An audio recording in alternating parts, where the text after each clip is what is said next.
Sahara India బాధితులకు న్యాయం చేయాలని ఈ నెల 29వ తేదీన నియోజకవర్గ కేంద్రంలో ధర్నా చేయాలని నిర్ణయించామని సహారా ఇండియా బాధితుల పోరాట కమిటీ సలహాదారు టి సూర్యనారాయణ తెలిపారు. ధర్నాలో బాధితులు ఏజెంట్లందరూ పాల్గొని జయప్రదం చేయాలని పిలుపునిచ్చారు. విజయనగరంలోని ఎల్బీజీ భవన్లో నిర్వహించిన మీడియా సమావేశంలో ధర్నాకు సంబంధించిన గోడ పత్రికలను ఆవిష్కరించారు.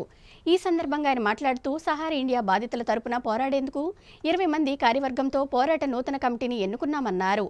సహారా ఇండియా వడ్డీలు ఆశచూపి కోట్లాది రూపాయలు వసూలు చేసి ప్రజలను మోసం చేసిందన్నారు. CM Chandrababu Naidu, deputy CM Pawan Kalyan చొరవ తీసుకుని బీజేపీ ప్రభుత్వంతో మాట్లాడి సహారా బాధితులకు న్యాయం జరిగేలా చూడాలన్నారు. జూలై 16వ తారీఖున కలెక్టరేట్ దగ్గర కార్యక్రమం జరిగింది.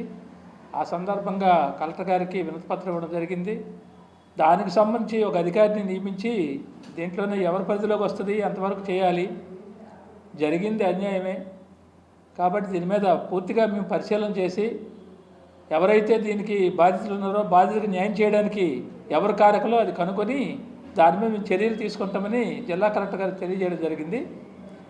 అయితే సుమారు 15 రోజులు కావస్తుంది.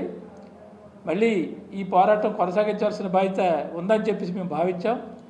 ఎందుకంటే ఈరోజు ప్రభుత్వం చెప్పిన దానికి ఆచరణకి ఎక్కడ పొంతన ఉండటం లేదు. కాబట్టి దీన్ని కొనసాగింపుగా నిరవధిక కార్యక్రమాలు చేయాలని చెప్పేసి సస్టైన్డ్గా దీని మీద పిలుపులు ఇవ్వాలని చెప్పేసి సహారా పోరాట కమిటీ నిర్ణయించింది.